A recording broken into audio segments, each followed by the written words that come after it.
somewhere between the damp edge of belief and the fog-laced waters of forgotten rivers, there lived a kind of man who listened to fish more closely than to priests. They were called water watchers, not quite fishermen, not quite monks, though they carried nets and rosaries in equal measure. Their homes were low huts on stilts, perched just above the glimmering reed beds of medieval Eastern Europe, where the rivers curled like sleeping snakes and the carp moved through the currents like rumors. They didn't cast lines. They waited, because for these men fishing wasn't sport, and it wasn't survival. It was divination, and their favorite prophet was the carp, a wide, slow fish, ancient-eyed, whiskered and unreadable, gold and gray and sometimes spotted with a shade of blue like bruised sky. The carp had swum through lakes long before the first castle stones were laid. It had glided past the boots of drowned kings. It had fed on silted secrets and weathered bones and fragments of saintly icons. It knew things, or so the water watchers claimed. They said that if you watched a carp long enough, it would tell you things no man should know. Who would live? Who would sicken? When the frost would rot the vineyards? When the abbess would die? Whether a child would be born blind or see angels before its first word. Of course, they didn't speak in words. They spoke in circles, in the strange geometry of their swimming, in how they breached the surface at dawn, in how many ripples followed their dive, whether they chased one another or hovered still, whether they mouthed at shadows or stirred the lily pads with their thick, slow bellies. The villagers didn't mock this.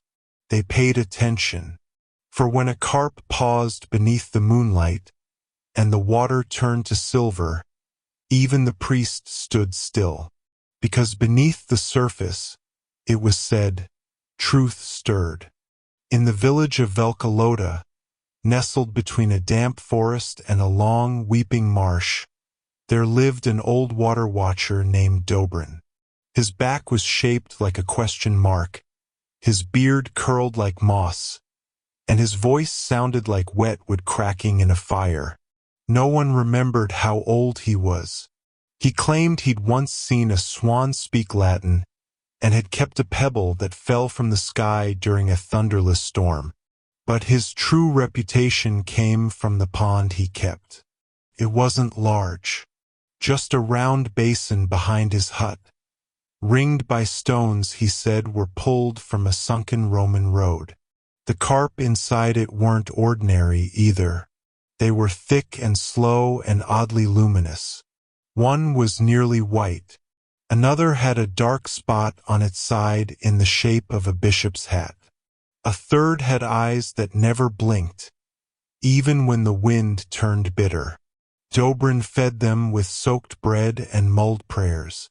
He spoke to them before sunrise and again just after sunset. He called them by names no one else dared to repeat, names that didn't sound quite Slavic or Latin or even human. When the harvest was thin, the villagers came to him, not for fish, but for knowing. They sat beside his pond and waited, and Dobrin would squint at the water for long hours, sometimes humming, sometimes whistling through his teeth like a kettle about to boil. And when a carp spun in a slow spiral or darted sideways or paused beneath a falling leaf, he would nod once, then say something like, "There will be no frost until the geese return. The miller's wife will bear twins, one sweet, one silent. Do not build the new barn until the third thunder. The first two are false." And they would believe him, because they remembered when he had predicted the death of Lord Marek's prize stallion. 3 nights before it broke its leg on a cobbled path no one ever used, because they remembered when he warned them to store garlic early, and a sickness came through that spared only those who had hung braids above their doorways. because the fish had shown him, and he had listened. Not all water watchers used words. Some simply pointed. Old Magda, who lived 2 valleys west of Dobrin, never spoke to the villagers at all. She had a pond filled with nothing but black carp, and she wore a hood even in summer. Her mouth had been stitched once, by choice, they said, after she had spoken a prophecy so accurate that it drove a tax collector into the woods, never to be seen again. But her carp danced, and Magda would sit beside them, cloaked like a fallen crow, and toss pebbles into the water, waiting to see how the fish responded. They didn't surface like normal carp. They rose slowly, one by one, like moons emerging from a dark sky. Sometimes they didn't ripple the water at all, just hovered beneath, glowing faintly, like bruises remembered in a dream. When a child in the village was born with 3 thumbs, it was Magda's fish who confirmed the omen. One carp turned belly up, floated still for 3 heartbeats, and righted itself again. An act considered a sign of divine disturbance. 3 weeks later, a traveling bishop died in his sleep, his ring finger clenched tight around a straw crucifix. No one connected the 2 events openly, but bread offerings began appearing beside Magda's fence, left quietly at dusk, and the black carp were never touched by frost. In a world where saints wept blood and wolves howled beside shrines, the people of the marshes did not question these things. They didn't need to understand the fish. They needed only to believe that something watched them back. Something older than any bishop. Something quieter than parchment. Something scaled and slow and sacred. The carp did not speak. They performed. And in that performance, futures bent. Not loudly, but certainly. It was the silence that made the prophecies most real. Not the thunderclap of divine revelation, but the small shift in the reeds. The flick of a fin that broke a still surface at the exact moment someone spoke a question aloud. The carp didn't answer in the way people hoped. They answered in the way the world already knew. One summer, the baker's daughter, Lida, came to Dobrin's pond with tears stitched beneath her eyes. She wore a kerchief the color of barley and held in her hands a small silver ring. A promise broken. The boy who had given it had vanished 3 nights earlier, last seen near the southern brook where strange lights were sometimes seen in the fog. She said nothing to Dobrin, just sat. Dobrin crouched beside the pond, dipping 2 fingers into the water, his eyes barely open. The carp did not move. 10 long minutes passed. Then one fish, a pale one with a split fin, rose slowly, turned once clockwise, and swam to the far side of the pond, where a small stone had cracked open during last spring's thaw. Dobrin nodded. "He's alive," he said, "but he's forgotten his name. Go to the tree where the bees died. Wait until the dusk birds call. He will come walking with a limp and no words. Take him home. Do not ask him where he has been." Lida did exactly that, and the boy returned just as told. Mud on his boots, a vacant look in his eyes, and a strange scar shaped like a crescent moon on his neck. He never spoke again, but he carved small boats out of driftwood for the rest of his life, and each one had a different fish etched into its base. When Lida died, they placed one of those boats on her chest. The villagers still speak of that night in hushed voices, not because it was frightening, but because it proved what they'd long suspected. That prophecy didn't always come in thunder or flame. Sometimes, It arrived in the way a carp moved through murk, brushing against stone, nudging open the door between what is and what might be. In the colder months, when the pond skimmed over with a thin veil of ice, the carp grew slow, but never still. That was when the most serious divinations took place. Midwinter was dangerous for prophecy. The veil between worlds thinned, but so did the line between vision and madness. Dreams curdled easily in the frost. Sleepwalkers wandered too far. And more than once, a child woke speaking in tongues no one had heard since the old kingdom fell. But the water watchers remained. Dobrin wrapped his joints in sheepskin and sat close to the water, clearing ice with a smooth horn ladle passed down from his grandfather. It was carved with symbols no priest could read, little loops and fish spines and moons within mouths. That winter, the abbey bell cracked on the 4th day of Advent. It rang once and then fell silent. No one could explain why. The monks fasted. The bishop sent word to Prague. But the villagers turned, quietly, to Dobrin. He watched the pond for 7 nights. On the 8th he summoned the elders. By then the fish were moving strangely. Not slow as in sleep, but weaving, curling in symmetrical patterns. Circles within circles. One swam directly beneath the ice without breaking the surface, following the arc of the moon's reflection. Dobrin stood. The bell cracked because no one was listening, he said. You've been praying to a silence that does not speak back. But the river remembers. He instructed the villagers to pour a bowl of water from the well at sunrise, let it rest by the fire until warm, and pour it back into the pond with a single word of gratitude whispered into it. They did, and the next morning, frost clung thick to every roof, except his. The abbey bell was never repaired, but a new chime was built beside the pond. A hollow piece of wood hung from birch poles, carved with the names of fish.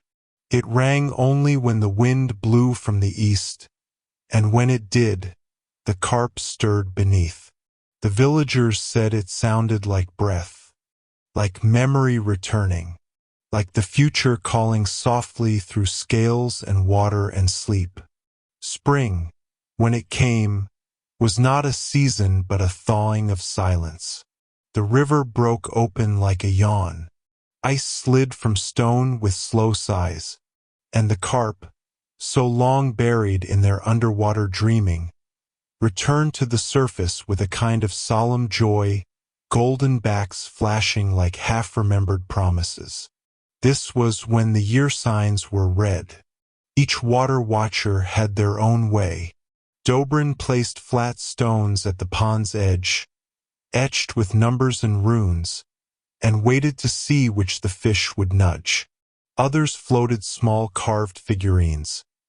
Goats, babies, hammers, skulls, and watched which ones were overturned by the carp's path.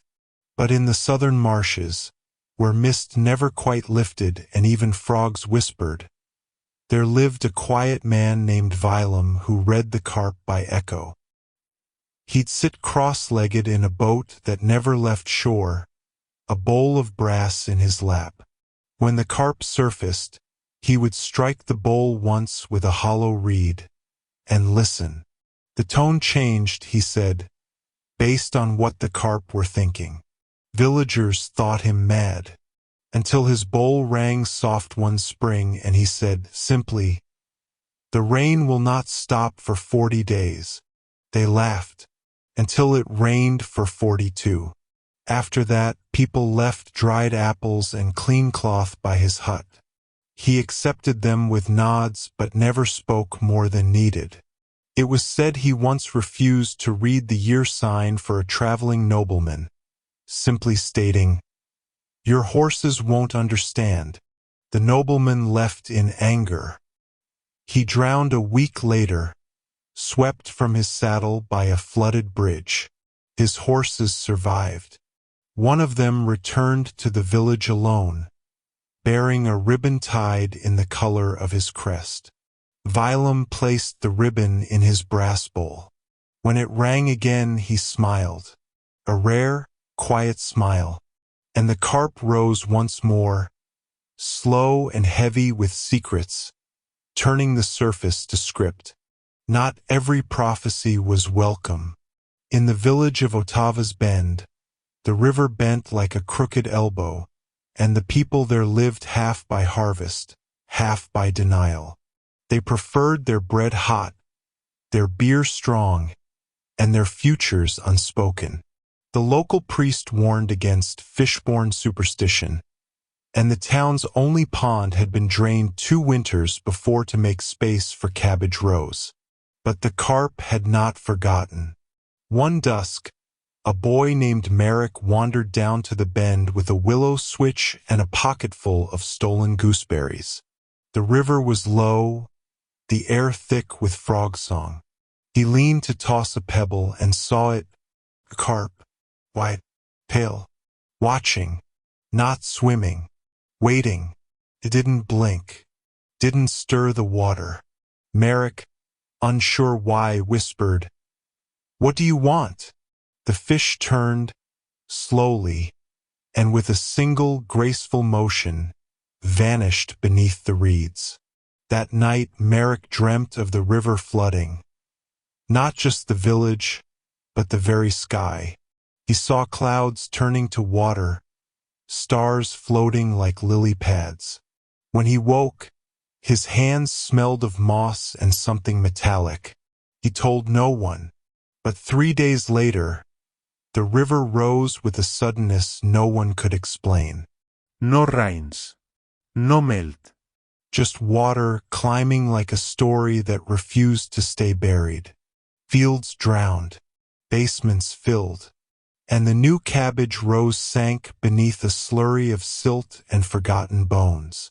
No one died, but no one laughed either, especially not when Merrick admitted he'd seen the carp. The priest fell silent. The mayor cursed. But the oldest woman in the village, who hadn't spoken in years, looked Merrick in the eyes and said, "The pond remembers, even when drained, even when denied. You cannot bury water." That spring they dug a new pond. Not large, not deep, but on its banks they planted willows. And when the carp returned, because they always do, it was Merrick who watched them. Not with fear, but with a question, and a kind of reverence. The older the pond, the more precise the prophecy. That was the belief in the village of Ribness, where the water had never been emptied, not even in the worst droughts or under threat of plague. The pond lay like a mirror wrapped in reeds, bordered by smooth stones no one dared move, even when building materials were scarce. The water watcher of Ribness was not a man, nor a woman, but a pair of twins named Hannah and Sylvan. They spoke in turns, rarely at the same time. They wore wool dyed the color of overcast sky and never cut their hair, which tangled like vines and held bits of cattail fluff and dried fish scales. Their rituals were not performed for crowds. In fact, no one saw them work, only the results. One summer, a traveling troupe of actors visited Ribness, planning to perform a morality play about St. Ulrich in the market square. The day before their arrival, Hannah placed a floating wreath of bitter herbs on the pond. Sylvan stood behind her, eyes closed. By morning, every carp had vanished from the surface. The pond was silent. Still, the twins emerged from their hut and said only, "Do not host the play. One among them is not what they seem." The mayor ignored them. The play began, but just before the final act, one of the actors collapsed. Not from heat or fright, but from poison, carried in the lining of his own costume. A feud among the troop, it turned out, had curdled into murder. From that day on, Ribness hosted no performances, no public speeches, no feasts without consulting the pond. The carp returned 2 nights later, appearing all at once in a slow, synchronous ripple. As if to say, now we may continue. The twins resumed their watching, and the village grew quiet again, respectful, because it was known the fish could vanish when displeased, and silence, in a sacred pond, was louder than any scream. There was one pond, deeper than any others, where no nets had ever been cast. It lay behind the ruins of an old monastery, half swallowed by ivy and bramble, its stones sunken and crooked, as though time had tried to fold the building back into the earth. The locals called it the Listening Pond. It had no formal name, no markers on maps, and only one path led to it, a thin trail of trampled reeds and owl feathers. No water watcher claimed it. No child was allowed near. It was said that if you spoke over the pond, it would remember your voice. And if you lied near its banks, your reflection would vanish, replaced by something older than you, mouthing your truth back to you in slow, rippling echoes. Still, once a year, on the night when the moon was lowest in the sky, Dobrin would make his way there. He took nothing with him. No bread, no staff, no beads. Only a bowl of water from his own pond and a sprig of dried vervain tied with flax. He would kneel at the edge, whisper something no one else could hear, pour the water in slowly. Then he would wait. Sometimes the pond remained still. Other times, a single carp would rise, black as coal with eyes like polished amber, and circle once before disappearing beneath a swirl of reeds that didn't rustle, even in wind. Dobrin never spoke of what he saw, but when he returned to Velka Lota the next morning, he would spend the day in silence, hands folded, face pale and unreadable. That evening he would visit the homes of 3 people, always 3, and say a single sentence to each. Once it was, "Name your child for your grandmother, not your father." Another time, "The fire will begin in the cupboard, not the hearth." And once, more chillingly, "Bury the key now. You'll remember why by autumn." No one questioned him, not because they understood, but because the listening pond did.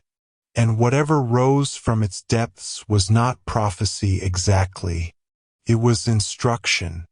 They said the carp in that pond had never been born. They had always been. Not spawned like other fish, but summoned, perhaps, when the stones of the old monastery were first laid. Or maybe even earlier, when the land was just marsh and moonlight, and people still left offerings to trees with names. Whatever their origin, these carp behaved differently. They did not feed when others fed. They did not leap or school or scatter from shadows. They surfaced only in stillness, in the hush between wind shifts, as if pulled upward by memory rather than hunger. Some nights, it was said, they moved in formations that mimicked constellations. Orion once, the plow, perfect crescent, a circle within a circle. A traveling scribe who glimpsed them swore they formed the shape of an old alphabet no longer spoken, a language forgotten not by accident, but by intention.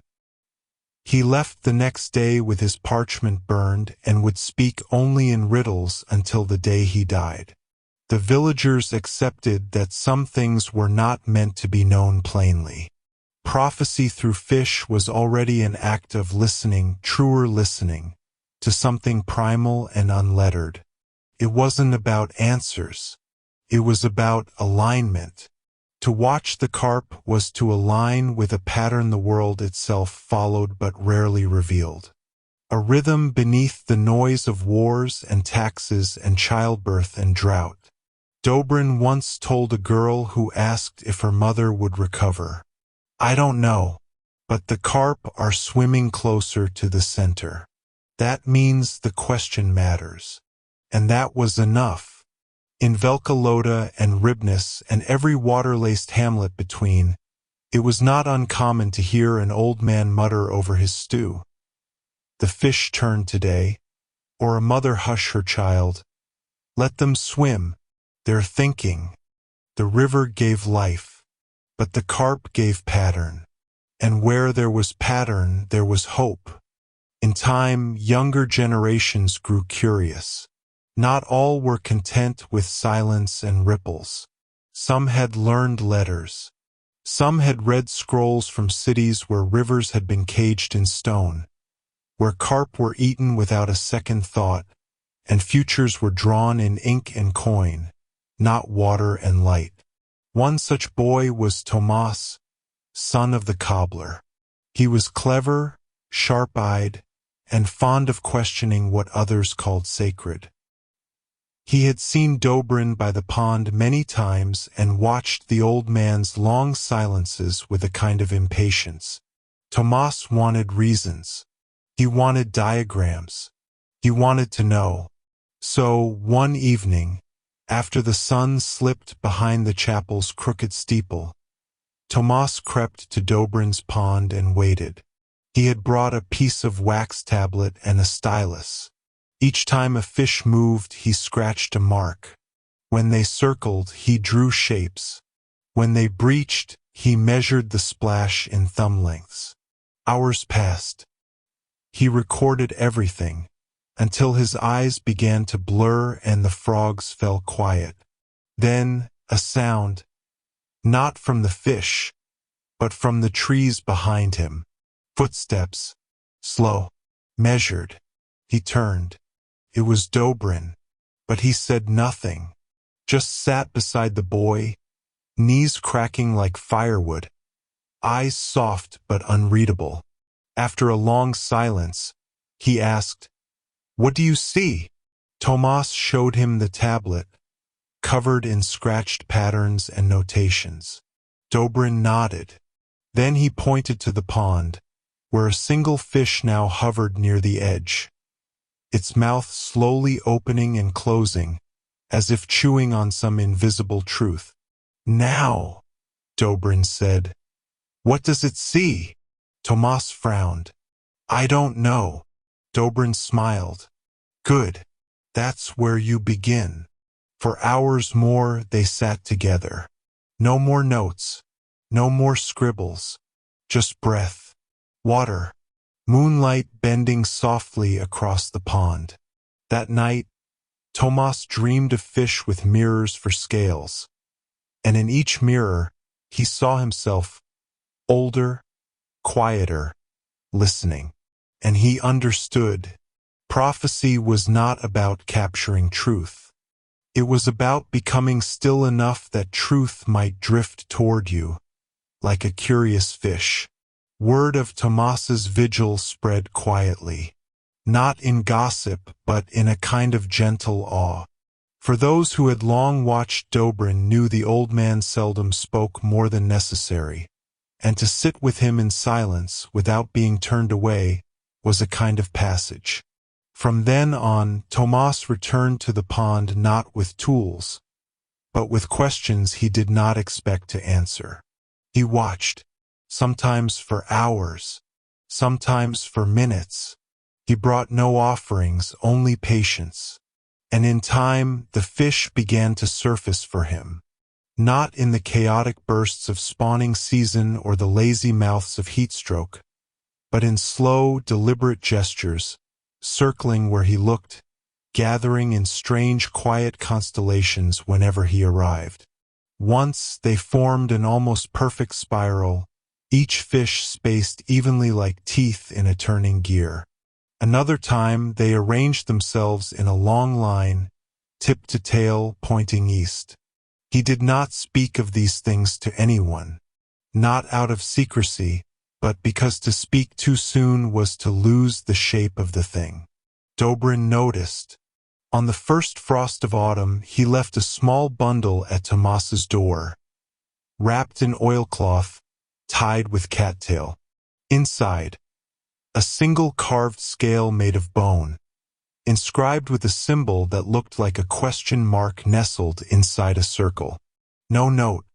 No explanation. But Tomas understood. That winter, when Dobrin took ill and stayed inside his hut, it was Tomas who watched the pond. He didn't interpret the fish's movements aloud. He didn't give proclamations or perform blessings. He simply sat at dawn and at dusk as Dobrin had done. And when the village began to notice the frost came late, and the geese left early, they nodded to one another and whispered, "The fish are still being heard." In Velkaloda, prophecy did not pass through inheritance or election, passed through stillness, and through the ability to watch without needing control. To listen as if the water, not the watcher, was the one telling the story. The season turned again. Dobrin passed quietly in his sleep, wrapped in wool and old pond scents. A smile half formed on his lips. They buried him near the water, beneath a willow that had leaned a little closer each year, as if listening too. No cross, no marker, only a smooth stone, and the shallow trace of a carp carved into it. Tail curled, mouth open, as if mid-whisper. Tomas didn't cry. He returned to the pond the next morning, carrying nothing but a shallow bowl of well water. He poured it in slowly, as Dobrin once had, and waited. A single fish rose, silver-scaled, with a spot near its head like a flick of soot. Turned twice, once clockwise, once against. Then it stilled. Tomas leaned forward, not to read, but to mirror it. Head low, breath soft, matching the rhythm of the water. Something passed between them. Not vision, not voice, just a knowing. Later that week, a heavy storm approached, unusual for early spring. The wind had begun to hiss through the chimneys, and the elders debated whether to secure the fields or the mill house first. Tomas said only, "Tie the north fence first. The water will rise, but not from rain." They listened, and when the underground spring burst its stone lining 3 nights later, flooding half the pasture, the north fence held. The rest could be mended, but people remembered the warning. They began leaving small gifts again by the pond, bundles of dried thyme, flat stones, crusts of salted bread. Not because Tomas asked, but because the carp had resumed their dances. The water once more mirrored futures, and so Tomas became the watcher, not with grand pronouncements but with presence. His gift was not in seeing the future. It was in knowing when the present had already begun to change.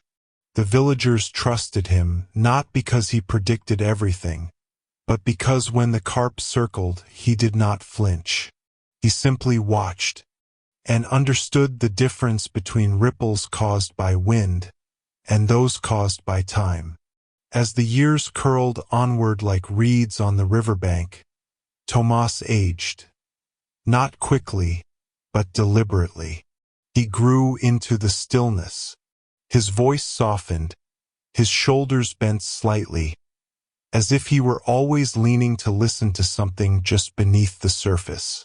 Children no longer feared him, but stepped quietly near when he passed, hoping to hear the kinds of things only fish would say. He rarely spoke of omens. Instead, he told stories, simple ones, about how a carp once followed the shadow of a heron for an entire afternoon, or how he once saw two fish swim in mirrored spirals for so long that the water turned glassy with meaning. He'd never explain the meaning. He'd just nod. Sometimes, meaning wasn't meant to be unpacked. It was meant to be absorbed. One autumn, a young girl named Kvetka came to him in tears. Her father had fallen ill, coughing dark into linens, and her mother had taken to salt prayers and fear. The local priest said it was in God's hands. But Kvetka, small and pale and filled with quiet fire, came to Tomas. She said, "I don't want to know if he'll live. I want to know what I should do." Tomas said nothing. He led her to the pond. The water was cold now, touched by frost and already thinned of insects. The fish moved slowly, but they moved. One circled near the surface, then turned suddenly and nudged a smooth rock near the water's edge. Tomas picked it up. Beneath it was a cluster of moss, soft and green and glistening. He handed it to her and said, "Boil this with garlic and vinegar. Wrap it in linen and lay it on his chest for 7 nights. And speak to him as if he's listening, even when he can't answer." She did, and her father lived. He never asked what saved him. But for the rest of his life he kept that moss, dried and tied in twine, in a box beside his bed, not as medicine, but as memory of the moment the pond answered not with fate, but with care. Years continued to pass, and Tomas became a story himself. His hair silvered like mist over the pond. His hands grew knotty like driftwood, but his eyes, they stayed sharp, lake-colored, filled with the calm that comes from watching something deeper than time. He never took an apprentice, not in the formal sense, but a boy named Yarek began to sit nearby in the evenings, whittling sticks and pretending not to look. Tomas never waved him off. He simply left space, and slowly Yarek began to notice things. That the fish rose when certain clouds gathered. That when the owl cried 3 times before dusk, the carp swam deeper. That if you held your breath and watched without blinking, you could sometimes sense a question forming in the pond, even if you didn't yet know what it was asking. One morning, Tomas didn't come down. The villagers waited, quietly, respectfully. By evening, Yarek stood alone at the pond's edge, holding a bowl of well water in trembling hands. He poured. The surface trembled. A fish rose, young, dappled, eyes like flint. It turned once, twice, then brushed against the shadow of the willow tree. Yarek didn't speak, but he nodded. Then, without a word, he sat. And the pond, as it always had, resumed its whispering. The people still brought offerings, small ones, bits of honeycomb, dried nettle, tokens carved with runes whose meanings were long forgotten. They did not ask for fortunes, only attention, because in that quiet attention they found a kind of peace, not certainty, but rhythm, the rhythm of water, of breath, of scaled memory. And the carp still moved in circles, never hurried, never still, as if time was not something to outrun, but something to swim within. They were not gods. They were not symbols. They were fish. But in their patience they taught a village how to listen, how to wait, how to know when a ripple means more than just a breeze, and maybe, just maybe, how to predict a future gently enough that it comes without fear, and maybe, just maybe, how to predict a future gently enough that it comes without fear. So the village slept soundly, the way moss sleeps on stone, with the pond breathing beside them, soft, unseen, holding its quiet wisdom like a cradle of slow-moving stars. In the hush between dusk and dream, when the last hearth crackled and shutter side closed, you could still hear it if you listened close enough, the soft plop of a fin, the kiss of water on bark, and the lullaby of prophecy murmured not in words, but in the way the world leans in, when someone finally learns how to listen. And in that listening, the night deepened, and everything drifted, gently, into sleep.